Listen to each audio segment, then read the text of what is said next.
Hello everyone, my name is Corazar, and welcome back to the Vintage Story Guide. We are back in the world on this day late in March. As you can see, it's been a couple days since the end of last episode, and I've just been kind of busy around the house doing a few things. I have been breeding and milking our sheep as best I can. Hello, sir. And I have been occasionally terrorizing our chickens and culling their incredible numbers. We had about 40 chickens in here the other day, and I came out into the hallway and was like, you know what? This hallway has been so unfinished for so long that I started with this end of the hallway and I put up a bit of a wall and then a barrel and shelves and crates as if this is sort of like the sort of forgotten storage area. And then because I wanted to get started on the eventual project to sort of smooth all of this terrain out, I finished the basement hallway out to our translocators out to here. And I have lit it up, and I think it's pretty safe. I guess I'll find out eventually. And I spent a good couple days over here in the forge, hammering out iron blooms into ingots, and loading them all up into here. Looks like it's time for a second firing. Last episode, we had a 20 question segment where I answered a question by Amberditis asking about how to apply color theory to Vintage Story. They wanted to know how to better utilize color in builds, and I thought that was kind of a big topic for a 20 question segment, but a great topic for a video. Now, a long time ago, in a season far, far away, I did a video on sort of how to build a basic house, how to make a house that's not going to be flat and boring, and it wasn't a very fancy place. It was still just a simple house, but it was an episode of what you could do with some of the simpler tools at your disposal to make your builds pop a little bit. Today, we take it a step further. I want to put together a little build here. I'm thinking a little fishing and boating hut right on the edge of the water with a little path connecting up to our house maybe. But to do that, I want to talk about how to approach a build from the perspective of color. Now, we can't talk about color divorced from things like depth and shade and chroma or saturation. So that's what we're going to do. So let's go slide into a creative world where we can talk about color without any interruptions. Looking at you, little rift over there. All right, everyone, here we are. Welcome to the world of color. So here we have a basic color theory wheel. As you can see, we have 12 basic colors going from red all the way around to purple. We have, of course, our three primary colors, red, yellow, and blue. Halfway between them, we have our secondary colors, orange, green, and purple. Some might argue this is violet, but nope, this is purple. Specifically because it is a mixture of blue and red, not a continuation of the spectrum of light. So, in addition to the primary and secondary colors, we have, of course, the tertiary colors. We have red-orange, orange-yellow, yellow-green, green-blue, which we call cyan, etc. Now, this is but one of several different permutations of color theories and color wheels that are used, but this is a pretty simple version, so we're going to stick with this explanation for now. But by drawing certain different specific shapes on this wheel, you can kind of get a start for what kind of colors, specifically hues, that you want to use. As you can see, these are all maximum chroma or maximum saturation, very bright colors. The color wheel is meant to specifically start selecting the hue that you will be using, and then from there, you can play with things like the lightness value and the chroma or saturation. Now, you're probably familiar with one of the simplest kinds of color selections, known as complementary colors. They are the opposites across the wheel here. So we have red and green, like over here. So this is one possible color combination. We have orange and blue over here, and of course, yellow and purple over here. And these colors all provide a great level of contrast between each other, and can be used to great effect to create elements that have sort of an opposing feel. So let's say your main color is green in some kind of design you're building, then you might use red as an accent color here and there. But one of the things you have to be careful with these is that they can get a little strong because these are very strongly opposed colors. And that's why there are some other shapes we can use. We can draw an equilateral triangle in any area of the color wheel and get some pretty simple color combinations that work well together. So here we have just the simple primary colors, red, yellow, and blue. And together, when you have either one of them or a neutral color as a main color or a most common color, then this works out as a very pleasing combination. Here we have what's called split complementary, where we have drawn a line from red down to green, but instead of stopping at green, we split it into an isosceles triangle between the two neighboring colors. So now we have a cyan and a yellow-green combined with red. So you might maybe have, say, a cyan main color, and then minor accents of green with an alternate accent of red. Over here, we have a square color selection, and this I find to be kind of a more advanced one to use, but it can be great for using different colors to emphasize different themes or just different areas of a structure in Vintage Story or a design in a website. And lastly, over here, we have what's called analogous, where you pick 3 colors that are all adjacent to each other, and you use that as a starting point for your color selection. Now, these are not the only potential applications of color theory, but these are some pretty basic starting points, and from here, you can kind of start building out additional colors. So, for example, if we start out with an analogous set of yellow, yellow-orange, and orange, we might look across here to a complementary color of either a blue or maybe one of the purple colors. So we could pick, say, this one, and we could drop this in here, and that makes for an interesting color palette. We could even take it a step farther, and we could try a cyan color palette, like this, where we have cyan and then yellow, yellow-orange, and orange, and that can make for an interesting combination as well. As long as you pick one of these that is typically going to be more of an accent color. So if we lean heavily on these as main colors, then we want to have this as an accent color, not as a tertiary main color. Now, how does all this apply to Vintage Story? How can we use it to start picking color palettes for builds in Vintage Story? Well, that's a great question, because Vintage Story doesn't, one, cover all of the colors in the color circle, at least not in stone or in wood alone. When you mix the two, you can get pretty close to the full color wheel, missing sort of a purple and a yellow-orange color, which isn't the worst thing in the world. And as you can see, although we have plenty of colors to play with as far as complements and some analogous go, they're still quite different, because they're different in other ways. They have different saturation, and in some cases, different lightnesses. For example, this peridotite is much darker than the neighboring kimberlite, which is darker in turn than the neighboring andesite. And phyllite, although it's quite pinkish purple, is very desaturated or very low chroma. If we zip over here to the wood, you'll see that we have some more saturated colors. We have a much more saturated red, and even a more saturated red-orange, and a much more saturated magenta. But then we have a very desaturated sort of bluish purple with this maple log here. And then we have sort of a green, a greenish yellow, and well, sort of yellow. Put them together, and I picked sort of the most representative or best representing colors out of them to put here. And we have this color wheel. So we have to work with what we have here when picking out colors and designs for a build. So, we've got an idea of what colors are available to us. Let's go take a look at one example of how we can put those together, using one of these color theories as a baseline. Bam!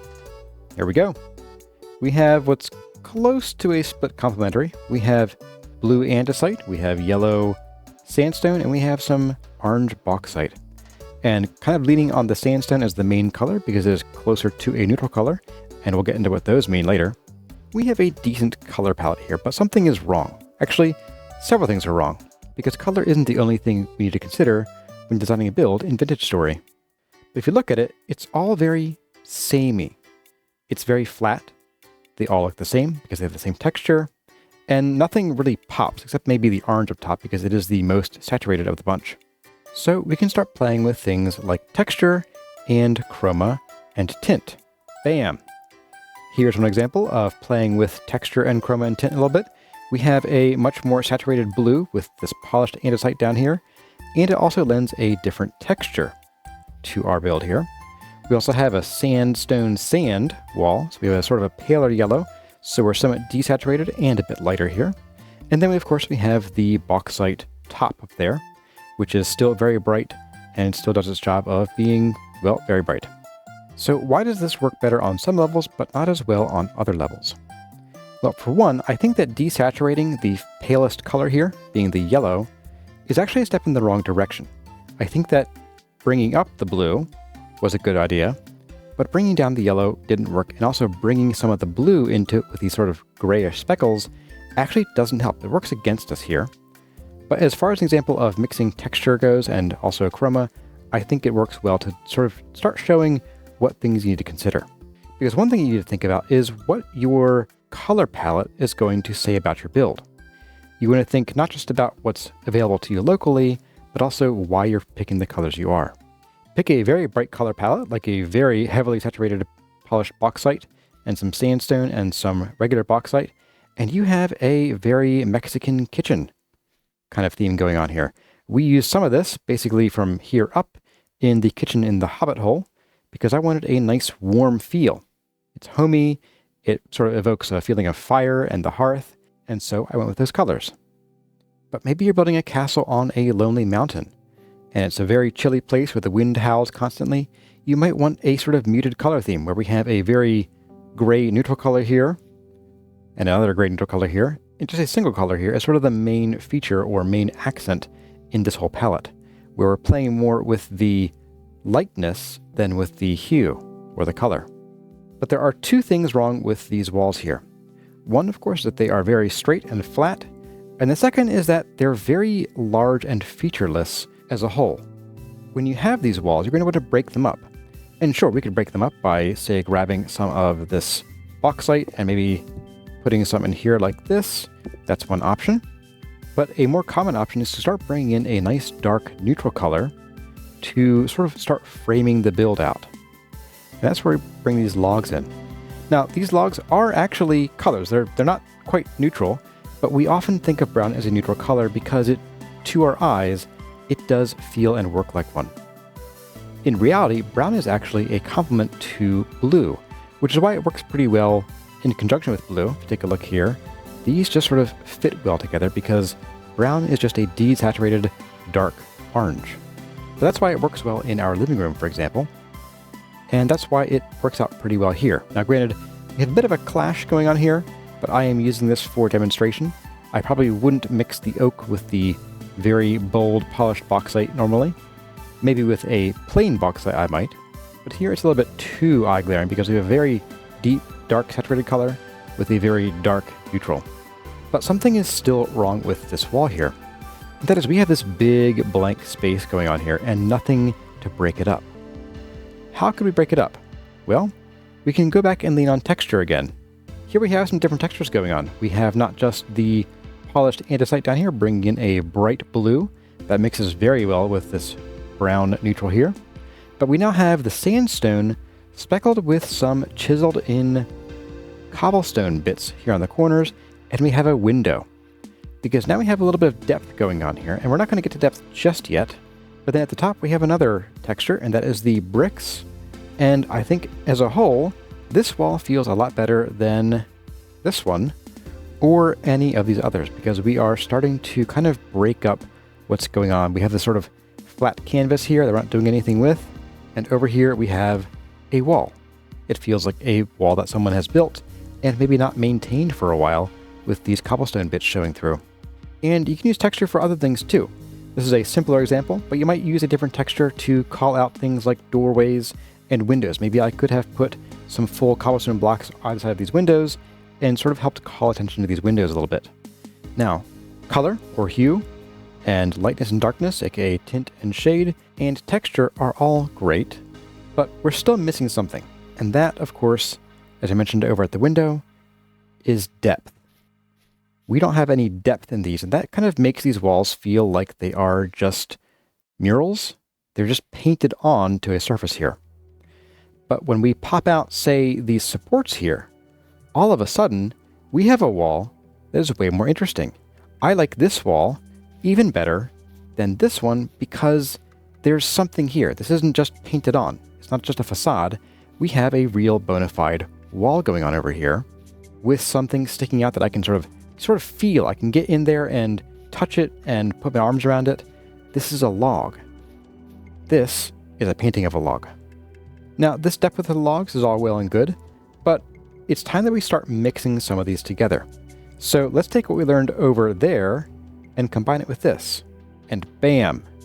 Suddenly we have something else going on. Not only do we have the depth from these logs here, we have the breaking up of these flat areas by the window and this chiseled cobblestone in the flat sandstone here. And I even went ahead and punched this in by a block, as if this is a stucco or otherwise kind of parged surface that's been peeling and cracking away, revealing the cobble or whatever bricks or stones are underneath. And all of a sudden we have a much more interesting wall. But why stop there? We still have some places here that are kind of flat. We have this very long thing going on across this bottom here and across the top. How can we spruce those up? Well, our wall itself is already getting kind of noisy, but let's think about some other things we might need in a wall. Maybe a windowsill, and maybe some kind of light here. Here we have it. We have a light up here, breaking up this sort of visual line across the top there. We have a windowsill with a pot and a flower on it. And all of a sudden we have a wall that is not just a painted mural. We have a wall that we have been living next to or behind. This wall tells a bit of a story. Maybe we painted that flower. We probably have to replace the candle in that lantern now and then. And maybe we just haven't been keeping up with the maintenance on the house as much. This now feels like a wall that you could have in a build and vintage story, and it would feel like a place that's lived in. So this all works very well, but let's talk about the actual colors used, since that was the original question. And we have here, of course, two complementary colors. We have the blue and we have the orange. Now granted, the blue of andesite is kind of more on the yellow-orange side, so this is more of a split complementary color set. But the blue and the orange together are separated by this yellow. Because like I said earlier, when you have two complementary colors, if you smash them together too hard, they can kind of start a war. Like this. Here's a wall that doesn't really work. We have a lot of different textures going on. We have the dry stone up top, we have some cobble at the bottom, we have some texture. This is not a flat wall, but this hurts the eyes because we have these two complementary colors coming in here and just butting up against each other, and it's not really working out because they need room to breathe. These are very strong colors, especially when juxtaposed like this. You have to give them room to breathe. And we do that with neutral colors. So here we have, well, basically a gas station color, or Lego gas station color. But here we have the same colors, very flat texture on purpose here, just to demonstrate hue. But we have the same bauxite green on the bottom and the same chert red on top. And it's not as painful to look at because we have this space of white limestone right here in the middle. And you could really put any kind of neutral-ish color in here. I'd recommend a light color because in addition to, again, color, you want to mix and match your lightness values. So we have dark, light, dark. Works pretty well. If we replace the white limestone with, say, basalt, it doesn't work as well because now you have sort of a medium dark, a really dark, and a medium dark color, and a dark color surrounding, and that just kind of doesn't work well because we don't have anything to help brighten it up. Having so many darks together, in general, just isn't going to work very well. But speaking of neutral colors, here's an example of neutrals that are actually part of the color wheel. We have here some claystone up top, which is a nice tan color. But again, since I mentioned that brown is on the color wheel, so is tan. What is tan but a light brown? And that's why tan and blue, like an andesite here, tend to go together really well, even in the real world. Tans and blues together in living rooms, pretty common sight.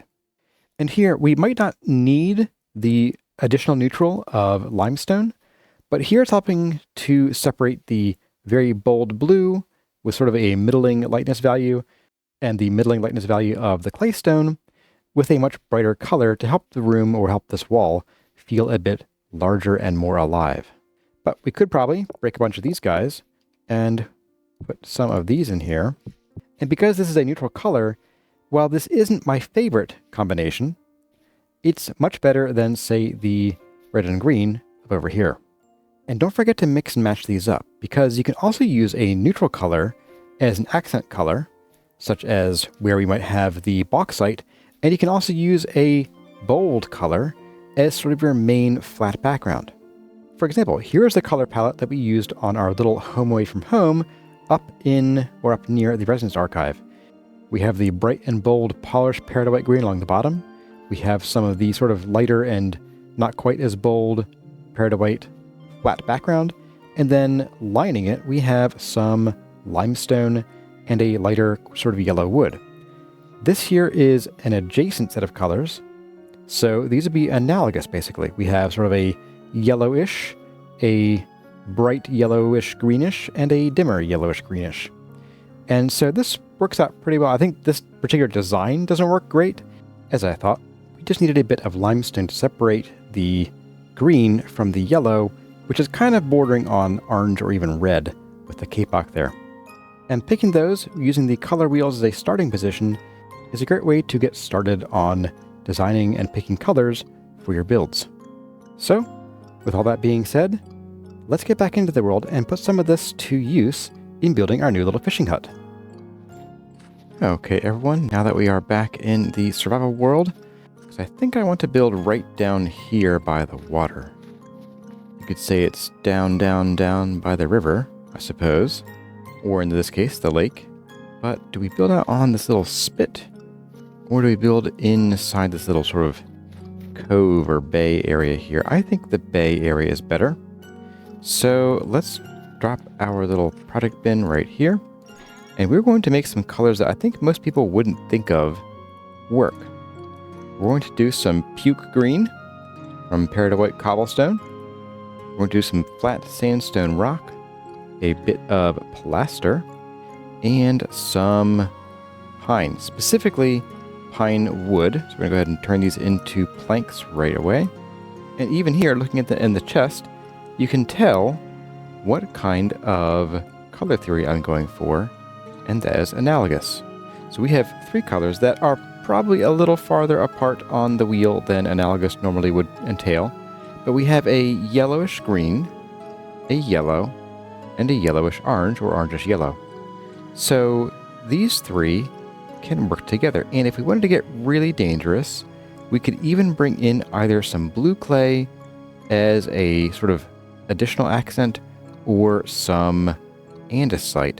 Although andesite might be harder to work in because it's more adjacent to this.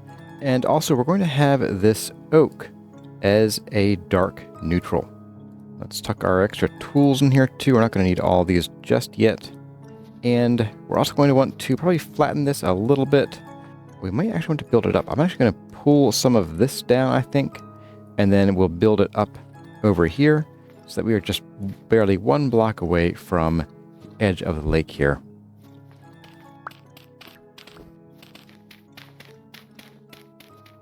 All right, everyone, and here is the landscape. Freshly flattened. I am leaving this little spot here for this bald cypress to grow, as well as this purple heart because it has less than a day, and I do not want to mess with that because I don't feel like waiting another year for it to grow. So we're going to build a pretty small house here, just a little fishing shack really, and it's going to be probably like, I don't know, 8 blocks by a dozen at most, I think. So let's go ahead and we're going to drop our first bit of foundation, which is going to be there. I think that's good. And let's do a 5 block wide build here. So 1, 2, 3, 4, 5. Not like that. And we'll make a little rectangle about like this. So this is a tiny little room area we can have here. And then let's bring it back a few more this time. Ooh. To right barely there, I guess. Didn't realize you were there. Glad I didn't just shovel you out of the way. And we'll drop you there. That's another little room area. And then we can pop this out over here by a few blocks. Like so. So here we have some corners of rooms. As you can see, what I've done here is I built sort of 3 rectangles all attached to each other. And you can vary these up. If we wanted to push one out like here, like this, we could pull this back and we could certainly do that. But I'm going to go for something simple because it keeps roof lines easy. And since this is more of a demonstration of color than anything, then we're going to stick with simple. Now we're going to cut these up with the peridotite. And we're going to use the peridotite on the bottom of the build because it's one of the darker colors. It kind of keeps it grounded a bit more. So we'll do that. And a temporal storm's approaching, naturally. And because of where I think some of these are going to end up falling, I think we're going to want to take you up and just drop you there, and probably take you up and drop you there too. We might put one or two of those back. I'm not sure yet. Now, we are still hobbits, so this will be a pretty short build, but we'll bring these up to our usual height. And then we're going to go ahead and fill in these walls with some, well, walls. I'm leaving space here for a window. We're going to cut out a door right here, as well as here and here. Another window. Another window. This one's shorter. And there we go. I think we will replace the wood here again, because there is a corner. Now you'll see here, something that we didn't do here that we did do in the creative world is I didn't pop these logs out. And that's because this is a small scale build. If you have a really tiny build and you pop blocks out, you're talking a meter difference in your wall's design here. Now we could, later on, push these blocks in by half a block and turn these into slabs basically, and that might help actually. So we might do that before this build is done. But for now, just note that we are going to keep these relatively in line, and we're going to work with depth in other ways. And the main way that I like to play with depth on smaller builds is with the roof. Roofs have a bit of an overhang on their own, about like 1/16 or 1/8 of a block, so just a little bit. So you can use that by itself, or you can use an extra roof block hanging off to create a big eave and get some depth that way. We can also play with depth by altering the roof line, by having not just one story, but two, but only in certain places. And I think right here in the middle is the perfect spot to have a second story, so we can have like a little loft here where we could sleep. So let's go ahead and we're going to bring this up. We'll do this, and we're going to bring this up and this up as well. Probably start another pillar here. There we go. I'm going to bring a little bit of a log across here, as if this were some kind of support beam. So we're going to do that, and we'll do that, and we will bring a log across here as well, just like so. And we're going to pretend that this kind of just sort of gets plastered up. Maybe it was sort of shaved down to fit inside the wall here, because it's going to look better with the doors here if we have an actual solid wall of the same type on both sides. Speaking of doors, let's go ahead and get those in. I'm going to do a door here. It'll open outward, but it'll be recessed from the outside, so we get some depth that way. Now these doors are going to go here, and they're going to open outward. Not the best thing for an external door, but I am going to bring this out and pop this out here, like so. Maybe even just remove these guys. So there we go. We have a start to a very brightly colored house. As you can see, we're starting to bring in the pine accents. So I'm going to go get us some roof blocks, and we're going to put some roof on, and we're going to see just how much depth we have going on already. All right, temporal storm over. Let's get working on the roof, at least the lower levels. Let's go ahead and drop these in here.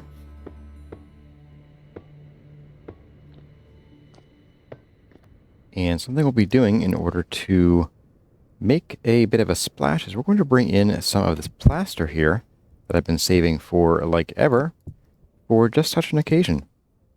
And we're going to bring the roof out like this, one block over the gable.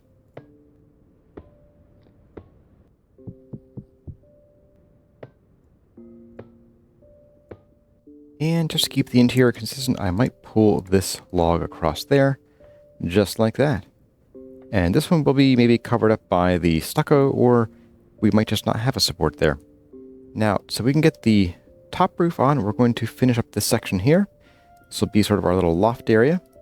And we're going to drop down some more of the peridotite. And then we're going to plaster in for a different type of wall here. And I think along here we'll have a window. We'll probably do one here as well. Let's go ahead and knock this out here. And then we will just bring these up by one each.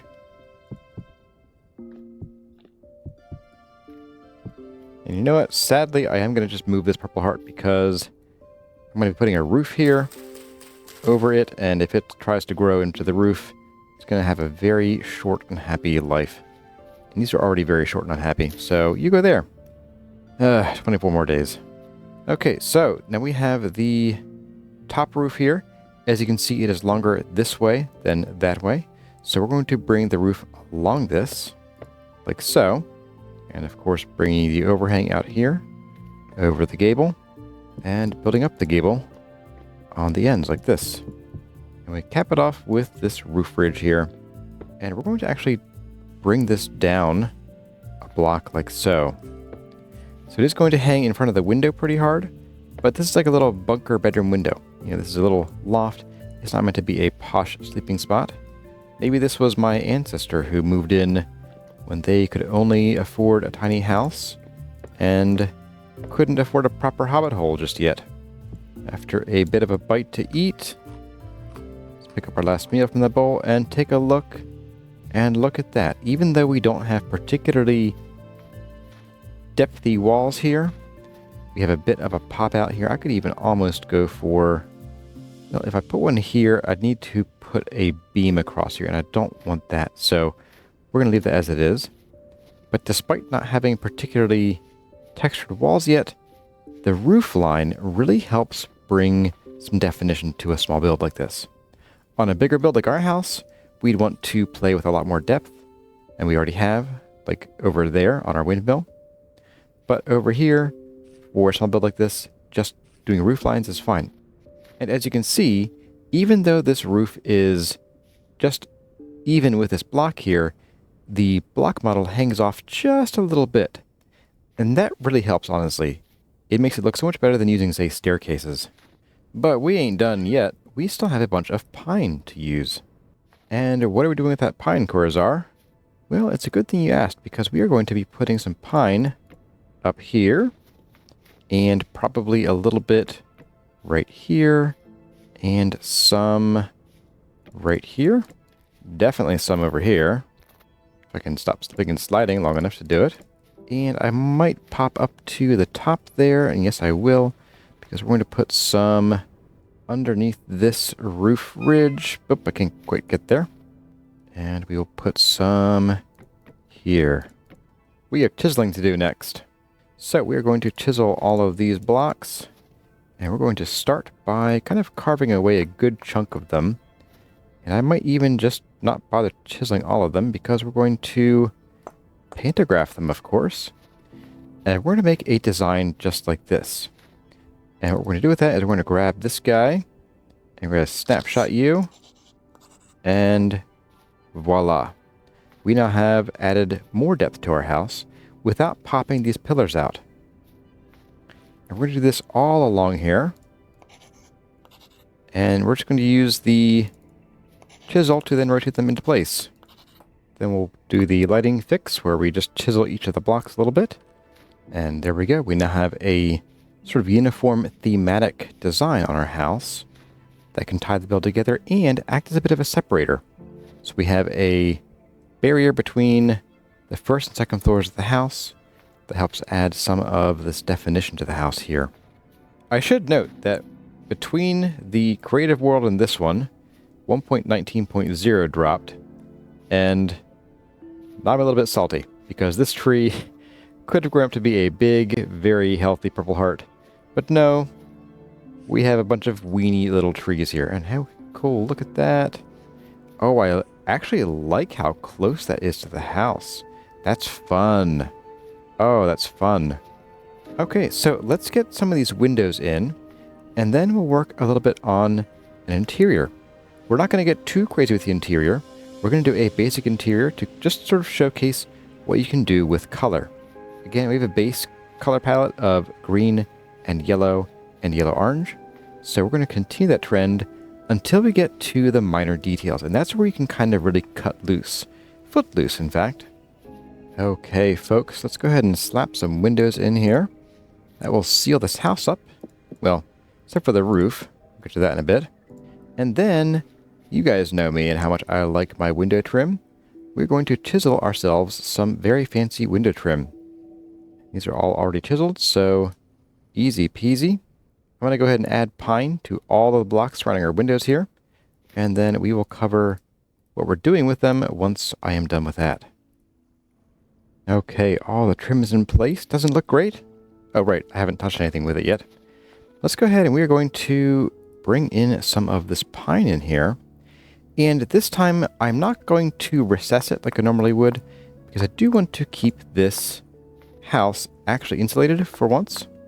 I figured we can at least try it out and see if we like it. I'm just doing a very simple window trim here. As simple as it is, I think it helps make a build really pop. And we can either bring the trim in the whole way like this, and then do the outside, or we could just sort of leave a bit of sandstone in here, but I like to match these up personally. So we're going to go ahead and do that. For the doorways, we're going to do kind of the same thing. Just going to do a trim on this side of the door frame, but I think I am going to only do this here and leave the interior of this sandstone, because I think it'll just look a little better because it's such a much larger gap. But we will come in here and do a bit of a bar across here, as if we had a beam. And yeah, we could have used a support beam, but those are expensive, so why? Alright everyone, there we have it. There is the exterior of our little fishing house over here. And we don't have a dock yet, but that will come eventually. I want to start on some of the details and show you what you can start to do to bring the build to life. Because while we have all of the basic details done, we don't have things like lights, we don't have things like bushes, we don't have things like decorations to fill the place yet. We don't even have a second floor, so we'll have to get on that soon too. So let's go ahead and just get that stuff done. Okay folks, so I have put in a bit of a plaster ceiling, and I did keep it to a full block here because this butts up against some of the roof blocks, and since we are still in 1.18, roof blocks still do not seal, but apparently some will in 1.19. I'm not quite sure how it works or how it will work, but I guess we'll find out, and maybe we can pump the ceiling up a little bit to give the ceiling some more definition. Now the floor, I wanted to show you some thoughts about the floor and why you want to lean on some colors and not others. Now our palette here, of course, is the peridotite, the sandstone, and the pine with some plaster as a neutral. And of course neutrals over here with the oak, although this is really not a neutral color as far as the color wheel goes, but it is for us. And I'm going to show you why you don't want to use pine in the floor as well. Ugh. It's just so much pine. So we already have a lot of sandstone. This is kind of our main color, and we're leaning on it because it is kind of close to a neutral. The peridotite is sort of our main accent color, and this has been a secondary accent color. See how we're sort of going large, medium, small? That's kind of how you want to do things, unless you go large, small, small, or even small, small, small. If we were to do like a plaster build with just specks of color. So this pine floor is just too much. Now we could try something else. We could try birch. And here's what birch looks like. But birch has these sort of purpley red tones that don't work out too well, as well as some green tones. So birch by itself is already kind of its own complementary color palette going on here. And I don't think it works very well with, well, a lot of things, honestly. No, I'm going to point toward a floor that we've used in the past and quite commonly, and that is, I missed that there, that's okay. And that is larch and oak.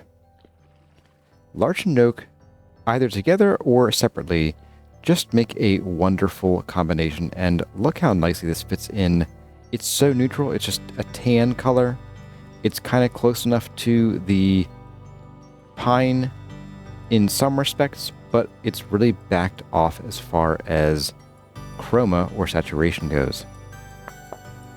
Ah, done. There we go. But yes, I also did a little bit of a trim here around our ladder hole. And I'm going to go ahead and we're going to rip out this dumb floor, and we're going to replace this with a combination of larch and oak. And I think you'll see and agree that it would look much better in here for it. And there we go. I think you'll agree that this is a much nicer floor, given that it doesn't try to take away from our existing color palette, and instead kind of just sits next to it quietly. And that's pretty important. Well, I'm going to go clean up this mess and the chest we have outside. And I'm going to come back in here with some decorations, and I'm going to throw something together, and then we're going to talk about how I decorated here and why. Alright everyone, are you all ready to see the house? I should hope so. Now, we applied color theory to selecting our house's colors, along with some discussion on texture and tone and all that kind of thing. And the fun thing is that once you get to decorating, that's where you get to start throwing those out the window.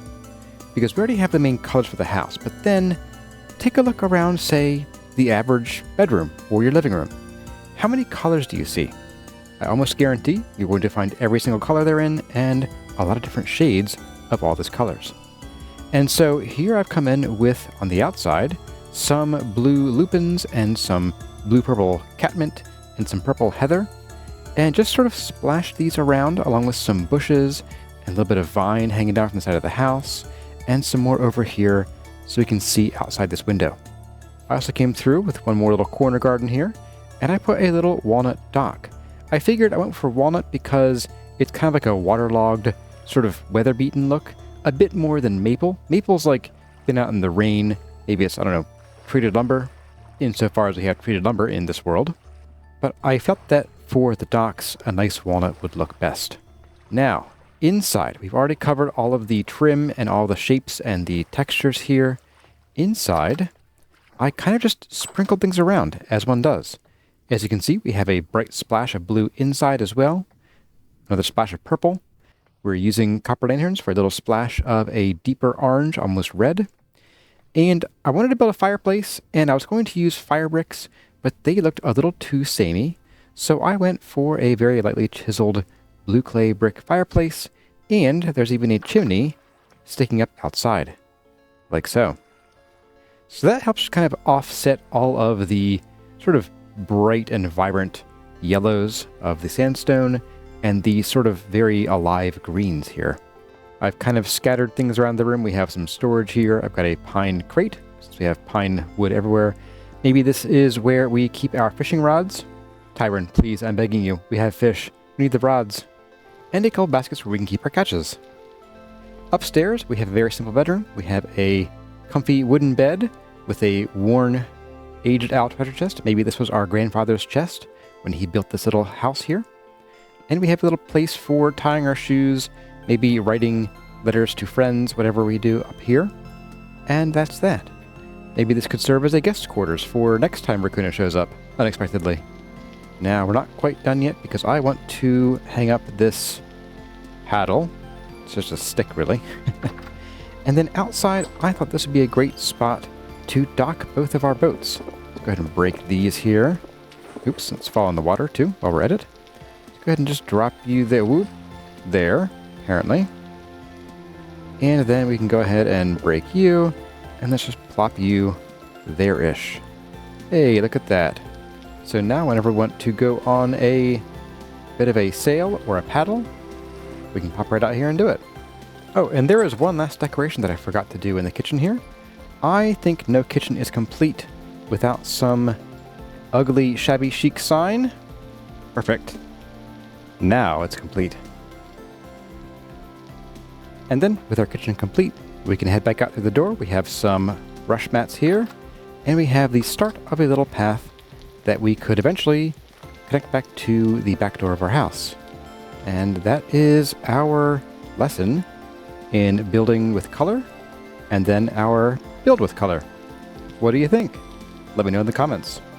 Anyway, everyone, that's about all the time we have for this episode of the Vintage Story Guide. I hope you found this discussion of color theory helpful, as well as the demonstration of how to apply it in a build equally as helpful. As I mentioned earlier, 1.19.0 dropped about halfway through me recording this episode, so I think in the next episode, we're going to prepare and do the upgrade. We're diving in, baby. If you enjoyed the episode, let me know by leaving a thumbs up or a comment in the comment section below, and I would love to have you subscribe if that's your thing. As always, my name has been Corazar. Thank you all for watching, and I'll see you in the next one.